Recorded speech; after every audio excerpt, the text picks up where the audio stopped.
Olá, amigos. Sejam todos muito bem-vindos a mais um estudo das obras de André Luiz, onde estamos estudando o livro Entre a Terra e o Céu, na psicografia de Chico Xavier. E hoje vamos em mais um capítulo, né? Hoje vamos começar o capítulo 17. Tudo bem, Thelma? Tudo bem, Márcia, graças a Deus, esperando que os nossos amigos estejam muito bem, acompanhando aí os nossos estudos, né? Já estamos no capítulo 17 hoje, vamos entrar. E a gente gostaria de fazer aquela recordação de sempre, né? Lembrando aí o que foi falado no último capítulo, que foi o capítulo 16, que tem por título Novas Experiências. Espero que vocês tenham assistido e tenham gostado, né? Mas vamos lembrar que foi aquele capítulo onde o Mário Silva, junto com o Amaro, se encontram, né, emancipados da alma durante o sono, onde há aquela discussão, certamente, sobre o comando ali do Clarencio, né, acompanhando essa conversa, que na verdade foi uma discussão mesmo, né? Mas foi muito bom porque o Amaro teve a oportunidade de pedir perdão, né, ao companheiro, de mostrar a ele que o que ocorreu não foi por intenção, né? E ele houve aquela explicação ali. E ele entra em prece no final, que foi muito bom, que ele manteve, né, o seu padrão vibratório e foi ajudado pelos amigos espirituais e foi a prece que deu a sustentação, né? E a gente hoje vai continuar aí essa viagem aí no tempo, né? Retrocedendo as histórias para a gente entender. Mas é isso que aconteceu. Você lembra mais de alguma coisa que queira colocar, Márcia? Não, é isso, é como você falou, essa viagem no tempo, né? Eles em espíritos são levados em desdobramento na hora do sono, para além de eles passam a recordar a vida atual, mas Clarencio vai levá-los a vidas anteriores, né? A gente não sabe se é a anterior ou alguma, mas pelo menos acho que é a vida anterior deles, né? E a gente vai descobrindo essas tramas todas, né, Thelma?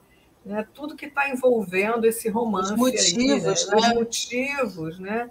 Essas triangulações amorosas é o que a gente vai vendo, os erros, os acertos de todos esses personagens, né? O que fica nítido para nós é a necessidade do perdão, né? Que a gente vê aí que, por Exatamente. falta do perdão, nós ficamos séculos presos, né, aos nossos sentimentos, os nossos desequilíbrios, causando todo esse transtorno para várias pessoas, né?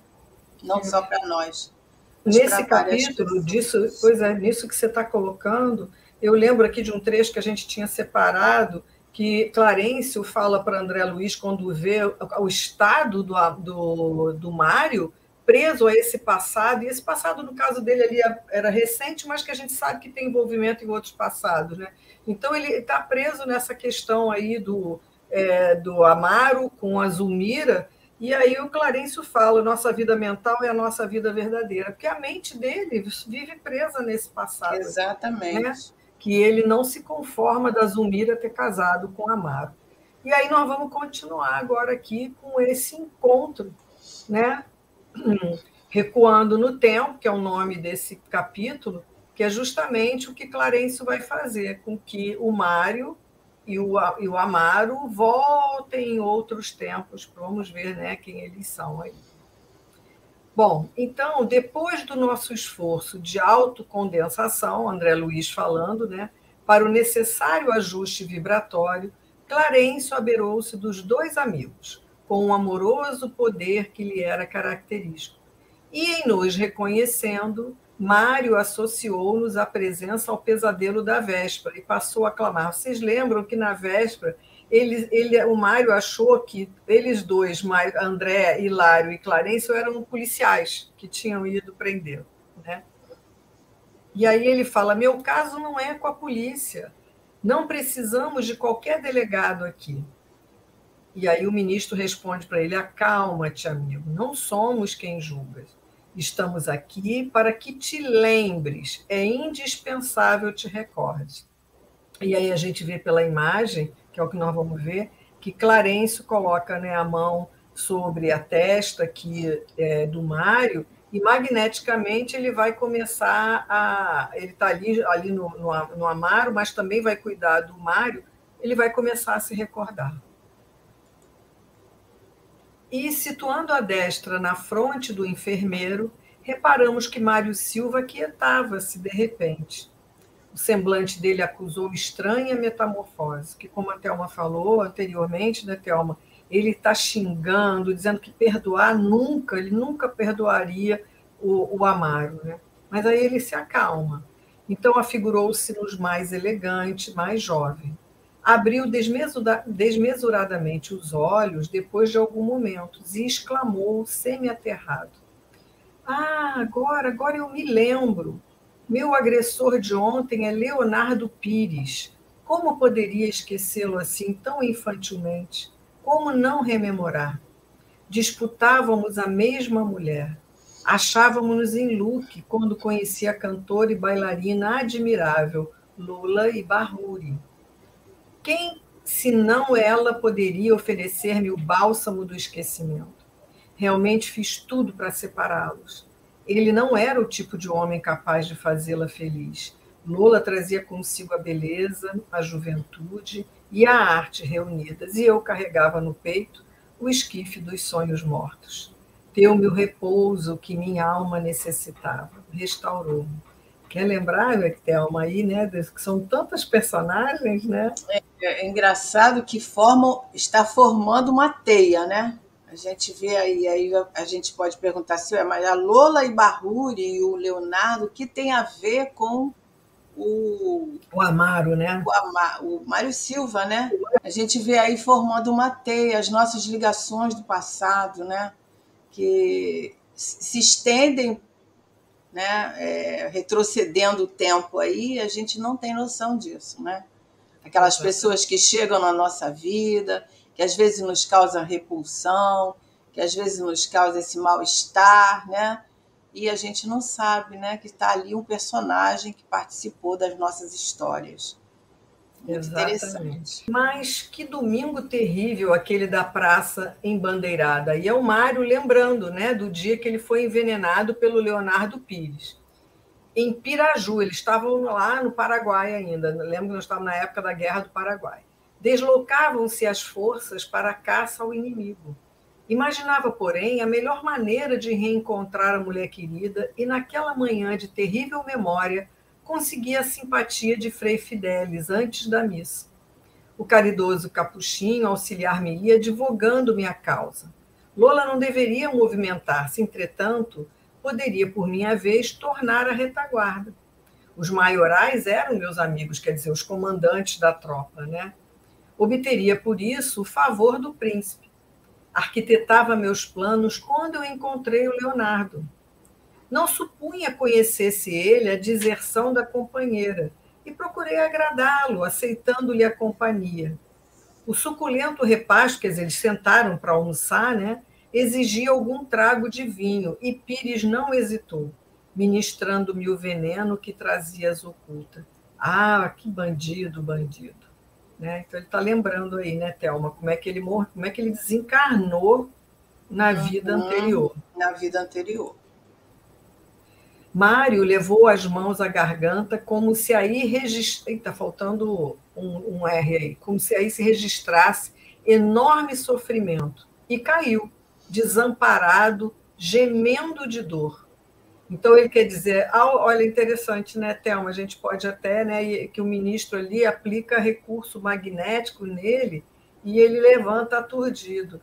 E eu vou acabar de ler para depois para a gente comentar. Amaro, que se mostrava igualmente transtornado, acompanhava a cena com manifesta aflição.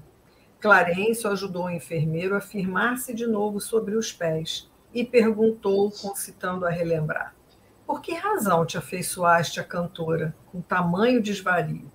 Por que não atendeste aos avisos da consciência que, de certo, te rogava não despertasses o ódio naquele que te aniquilaria o corpo físico? E aí, Foi. apresentando a expressão de um louco, Mário desferiu desconcertante gargalhada e bradou, que a gente vai ver depois. Foi Fala. aí que começou a história, né? Que houve essa interferência aí, porque se não fosse essa escolha dele, essa decisão dele, né, em estar com a Lola, A vida ela podia chama ser diferente. atenção, a vida podia ser diferente, né? Aí a gente pensa, quantas atitudes nossas que nós poderíamos ter feito, dado outra continuação da nossa história, né? Mas às vezes uma atitude, uma escolha, uma ação nossa, por isso que a gente tem muita responsabilidade, né? E eu sempre fico muito insegura diante das escolhas, porque Não é? escolher não é fácil, né? E, Thelma, e do jeito que a gente vai ver todo, que você estava falando dessa teia, uma escolha errada, ela vai Uhum. mexer com a vida Com de a vida, muitos. Não exato. só com aquele que escolheu erradamente, mas vai mexer com a vida de muitos. E a gente vai ver isso aí, a gente está vendo isso, né? É E interessante que a gente fala, Márcia, que a vida é um jogo, e é mesmo, né? De é, uma forma assim, popular dizendo, né? Mas é porque qualquer mexida, como se fosse um jogo de xadrez, qualquer mexida ali numa daquelas pedras dá outra continuação. Quer dizer, a gente pode. A história se reverte, a história continua, a história pode mudar, vai depender dessas escolhas.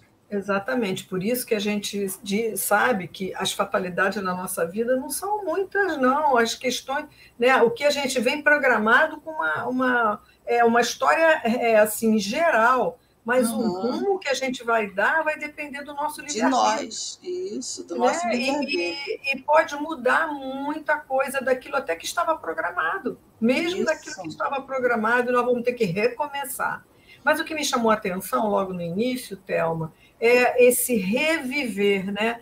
Como ele morre, né? Ele desencarna envenenado, e quando ele lembra, ele automaticamente ele começa a Sente a sentir, mesma. a sensação que ele sentiu ao tomar o veneno. Então, isso às vezes Isso. acontece, mesmo a gente aqui encarnado, quando a gente lembra um evento de dor para a gente, às vezes não física, mas do sofrimento até emocional, a gente volta a reviver tudo, né? É, Então, a gente. fica no nosso perispírito, né? A memória fica lá Isso, guardada, quer dizer, os bons e os maus momentos, né? E como é uma exatamente. coisa muito grave, que ele levou isso para o mundo espiritual, ele deve ter sofrido bastante, né? Então ficou lá, está lá, né? Por isso esse Exatamente. sofrimento. Mas vamos lá. E aí ele fala: por que amei Lola e Barruri? Por que não tive escrúpulos em arrebatá-la ao companheiro que a retinha nos braços? E aí é que ele vai voltar. Nosso instrutor afagava-lhe a cabeça com o evidente intuito de revivar-lhe a memória. Ah, sim, quer dizer, porque até então ele não lembrava direito da história, né? E aí, Uhum. magneticamente, como se estivesse num processo de hipnose, Clarencio vai fazendo ele voltar mais atrás, e vamos lá. E aí ele continua, ele prossegue. Ausentei-me de Assunção com o espírito irremediavelmente desiludido. De olhar vagueante, como se surpreendesse o passado ao longe, dos recôncavos da noite, continuou. Nos arredores da formosa capital paraguaia, construíra minha casa e eu era feliz. Lina era o tesouro do meu coração, minha amiga e minha esposa, minha esperança e minha razão de ser. Descendente de uma das famílias de Mato Grosso, aprisionadas pelo inimigo, na invasão de dezembro de 1864. Encontrei-a sem parentes, asilada por respeitável família que a adotara por filha estremecida. Então, quer dizer, ele está contando que antes dele ter o caso com a Lola, ele está contando o que era a vida dele, né? Que ele conhece a Lina durante a guerra, ela era prisioneira, mas estava no Paraguai, sendo asilada por uma família que adotaram ela, né? E aí ele continua contando. Quando lhe fitava os olhos claros e doces, sentia-me transportado a céus imensos. Era tudo que a mocidade ideara de mais lindo para o meu coração. Nela eu encontrava a divina novidade de cada dia. E apesar das vicissitudes da guerra, mergulhava-nos ambos na rósea corrente dos mais belos sonhos. O próprio Marquês de Caxias, quer dizer, o Duque de Caxias, né, conheceu-a e animou-nos à união.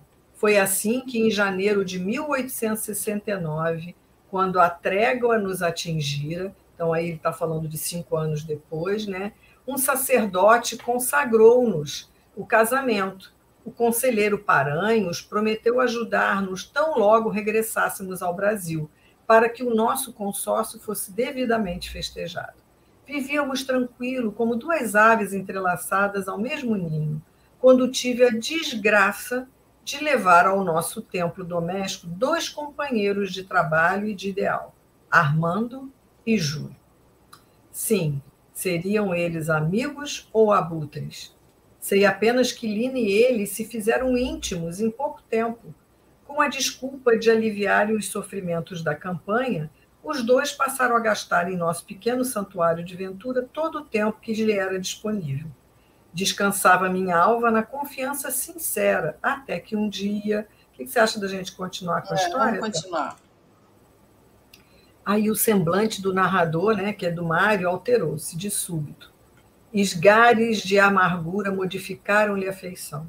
Imprimindo a voz lúgubre, acento continuou, quer dizer, ficando bem atordoado, né, atormentado. Até que um dia encontrei Lina e Júlio abraçados um ao outro, como se o tálamo conjugal lhes pertencesse. Cravou em nós o olhar agora coluscante e terrível e acrescentou: compreenderão acaso a dor do homem que se vê irremissivelmente atraiçoado pela mulher em que se apoia para viver? Entenderão o incêndio que lavra no espírito flagelado de quem, num minuto, vê destruídas esperanças de uma vida inteira? Tudo é treva para quem carrega consigo mesmo o carvão dos enganos mortos. Não quis acreditar no que via e interpelei a mulher amada. Lina, porém, atirou-me em rosto o mais frio desprezo. Então, aqui, né, Thelma, ele está contando, e o Júlio, que vocês estão vendo aqui, é o Júlio, que é filho do Amaro, que desencarnou afogado, não é? Que está no plano espiritual, sendo cuidado pela Blandina. É esse mesmo Júlio aqui que eles estão falando, né? Você quer acrescentar mais alguma coisa? É interessante porque ele está relembrando, né? E ele vai justificar aí o encontro com a Lola, que ele pergunta lá, né? Não esquecendo da pergunta do Clarencio, que ele pergunta por que motivo, né, ele se envolveu com a Lola. Não podia estar vivendo tranquilo sem essa raiva do Leonardo, né? Então ele está contando para justificar o porquê. E a gente sabe que isso é uma dor muito grande, né? A traição, ele constatar que está havendo alguma ligação amorosa ali entre os dois, né? Mas a gente vai ver mais à frente, ele vai retornar essa situação que não é motivo, né? Para ele descarregar a sua dor em cima do outro e criando um problema maior ou da mesma dimensão, né? Nós vamos ver aí que ele faz exatamente o que fizeram com ele, né? Assim, fizeram comigo, então, né?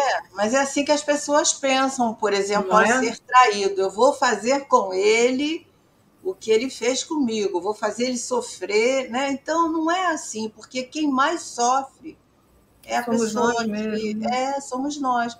A pessoa que está engendrando toda aquela dor. A gente vê aí que o Amaro, o marido atual da Zulmira, está tranquilo, tanto no encontro deles aí com a mente, com a alma emancipada, ele está tranquilo, né?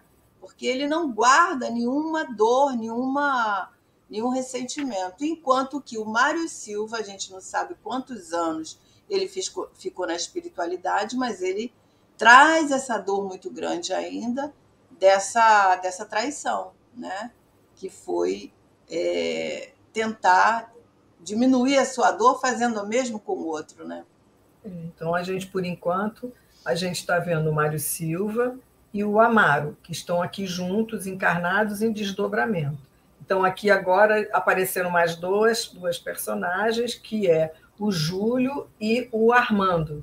Né? Por enquanto, ele está falando do Júlio, que traiu ele, que na época ele era o Esteves, que foi assassinado pelo Leonardo Pires. Então, ele está indo lá no passado, contando a história dele até chegar no Leonardo Pires, no assassinato dele. Né?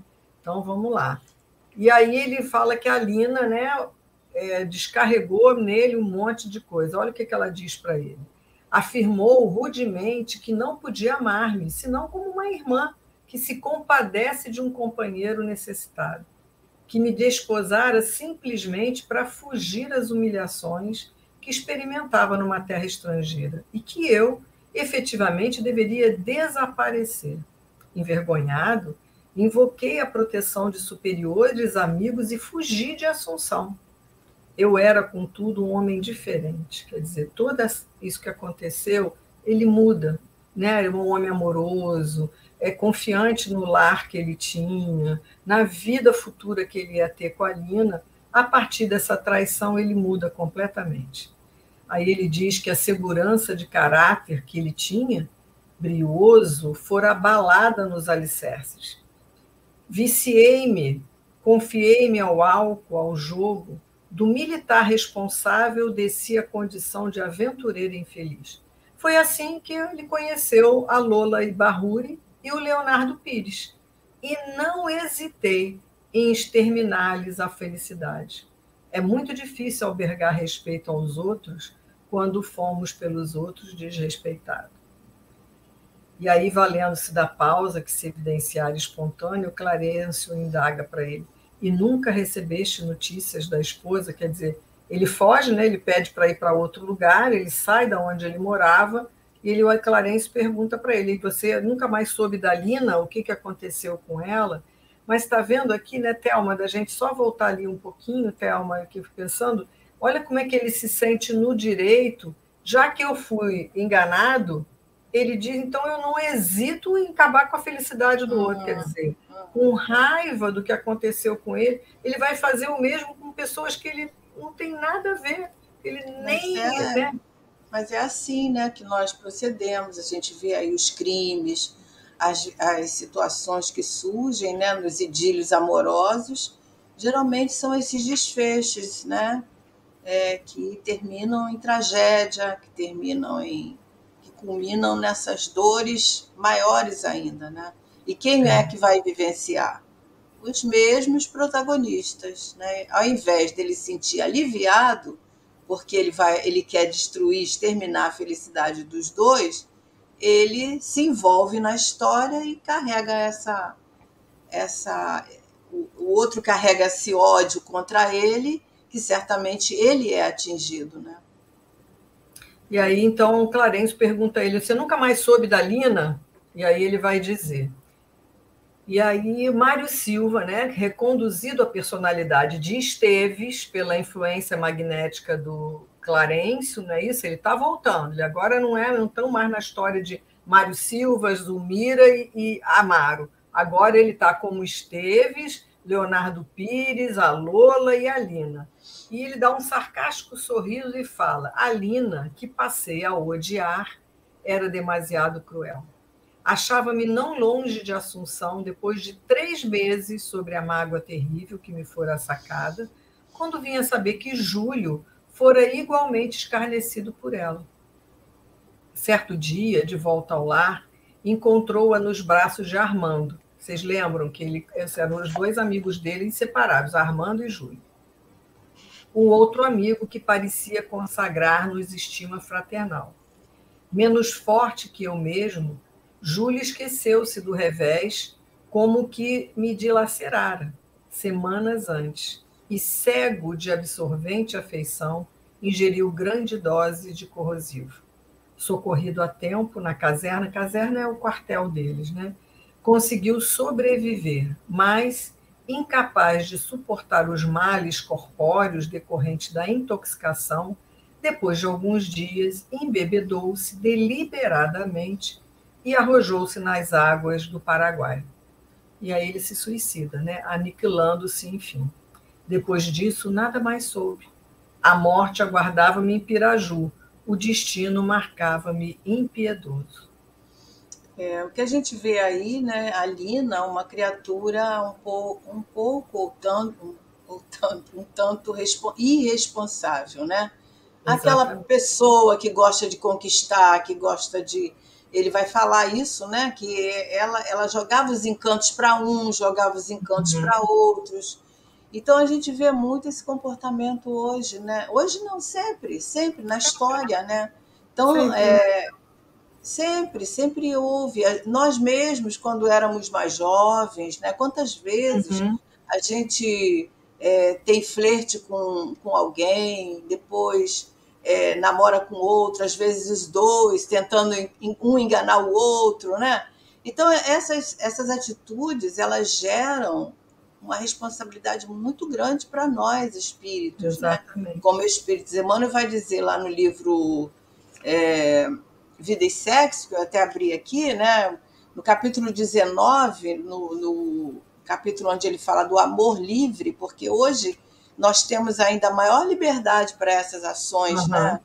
Porque quantas uniões, né?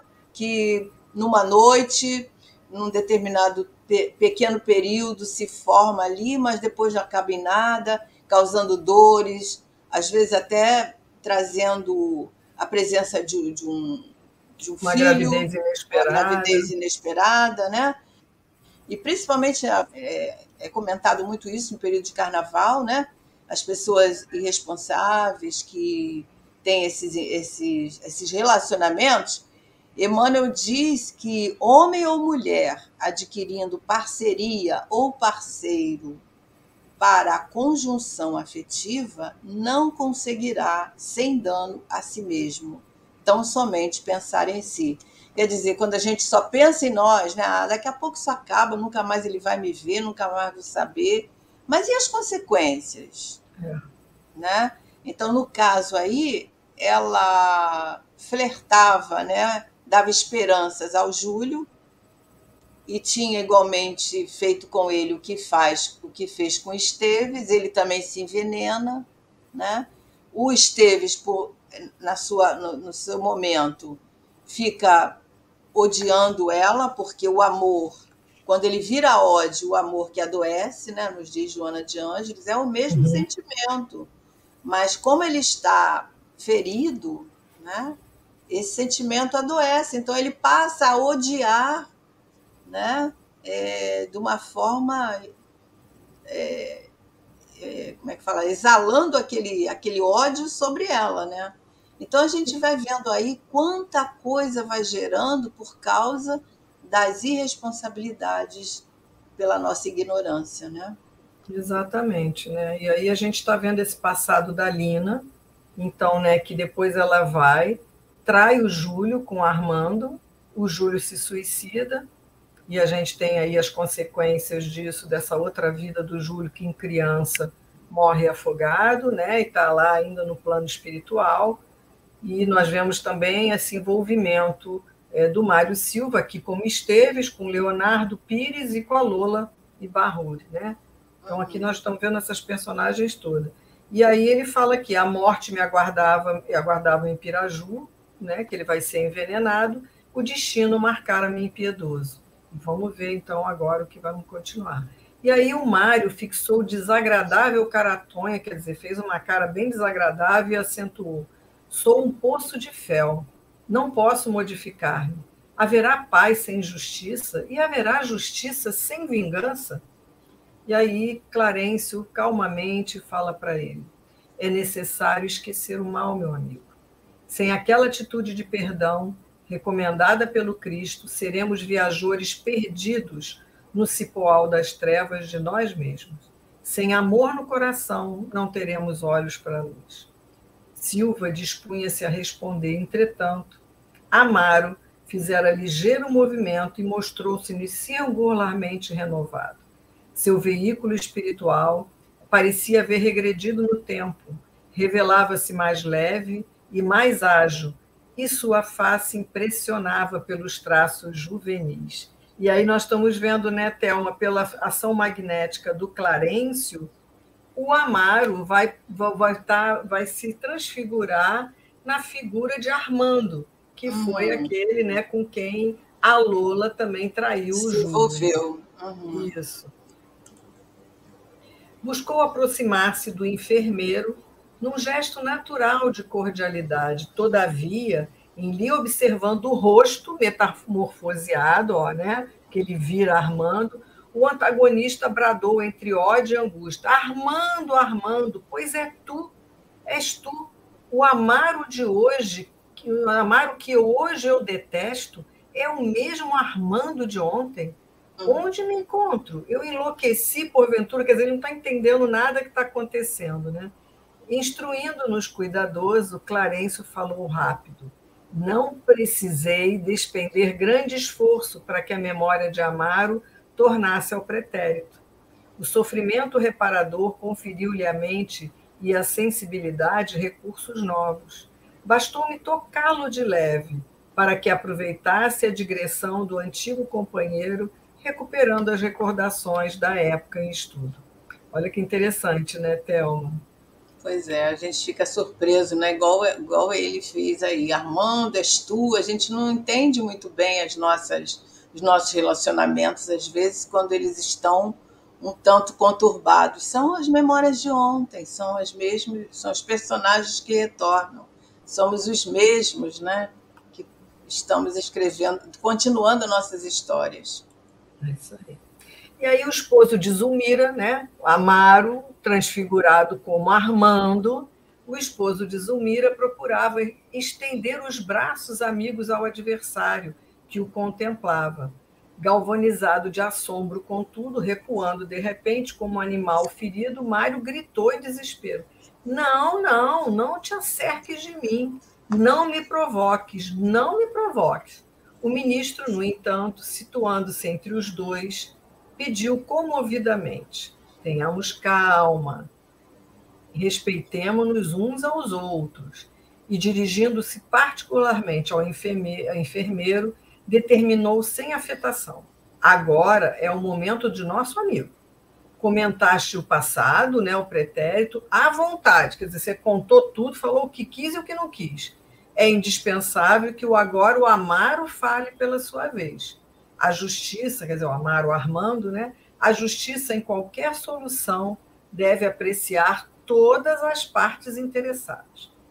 Contido pela força moral da advertência, Mário calou-se e, voltados então para o ferroviário, né, o Amaro, que se fizera mais simpático pela serenidade de que se investira, continuamos a escuta. Que história, né? Espero que nossos amigos estejam entendendo os personagens aí, que às vezes até nós mesmos ficamos um tanto oscilantes, porque as histórias Não se é? intercalam, né? A gente vê que elas se intercalam e a gente às vezes confunde os personagens, né? Acho Mas que é de muito repente, qualquer interessante. hora a gente vai fazer um esquemazinho aqui para que a gente coloque, para a gente ver o povo que está encarnado e o povo desencarnado, como é que é a ligação, porque todo, como a Thelma falou desde o início, uma teia danada, né? Então, para a gente não esquecer, porque são vários nomes, para que a gente possa não esquecer essas vidas aí, né? É isso aí. Espero que todos estejam. Pega um papelzinho, vai colocando aí, né? O fulano, o ciclano, né? E a gente vai logo entendendo as questões. O importante são as lições que são trazidas, né? Exatamente. Principalmente em relação ao perdão, em relação à prece, que nos sustentam diante daquelas situações. É interessante porque ele, no mundo espiritual, enfrenta esse inimigo, né? Que não deixa de ser, mas ele é sustentado ali por ele não estar com esse sentimento tão desequilibrado, né? Embora a gente ainda não saiba da história toda, mas ele sempre recorre a esse Esse estado, recurso, né? esse recurso, né? O capítulo 16 acaba isso, porque o outro, quando reconhece no plano espiritual, investe em cima dele, quando ele vê que ele pede desculpa, conta a história toda, olha, eu não sabia que você era noivo da Zulmira, conta tudo, e o outro não quer saber perdoar nunca, e que ele entra em prece. No que ele entra em prece, aqueles fluidos todos também atingem Clarencio, André, e eles vêm ajudá-lo. Então, e uma lição, né? Isso, o Amaro está nessa postura. A gente percebe que já é um espírito com um pouquinho, com umas outras noções. Né? Sim. E a importância, Thelma, que também nos mostra tudo isso, de nós esquecermos esse passado. Você imagina uma pessoa como Mário Silva, com todo esse ódio no coração, se ele já está com ódio porque na presente vida o outro fica noivo da noiva que era dele, sem nem saber, né? Ele, esse ódio que ele tem. Imagina se ainda não tivesse agravado de saber desse outro passado também, né? Então, a providência divina, ela é muito sábia, Nós não teríamos condições de albergar aqui todo o nosso passado, seja pelas coisas boas, seja pelas coisas ruins que nós vivemos, né? É a misericórdia divina, né? A gente ter o esquecimento das nossas circunstâncias passadas, que podem ser muito graves, e nós não suportaríamos, com certeza, né? Enlouqueceríamos. Mas é isso. Então, chegamos ao fim do nosso capítulo 17. Esperamos que vocês estejam conosco para conversarmos juntos, estudarmos juntos esses capítulos tão interessantes que André Luiz vem trazendo, essas lições tão importantes para nós. E até a próxima, né, Márcia? Até a próxima, nossos amigos. E até lá. Até lá, né? Até o nosso próximo encontro, e nós esperamos estarmos juntos aqui na próxima semana. Fiquem todos com Deus. Fiquem em paz. Até lá.